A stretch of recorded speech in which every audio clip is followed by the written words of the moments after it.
Hello guys and welcome to How to Socials. In this video I am going to show you how to set any ringtone on your phone. So let's start.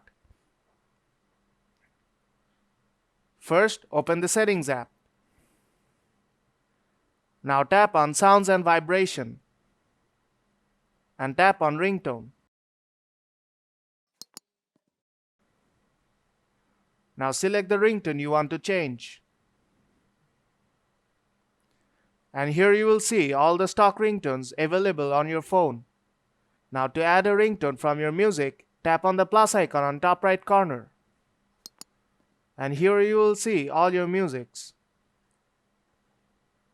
Now select a music you like.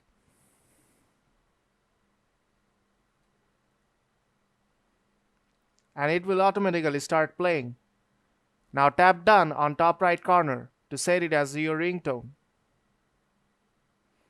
And your ringtone is set.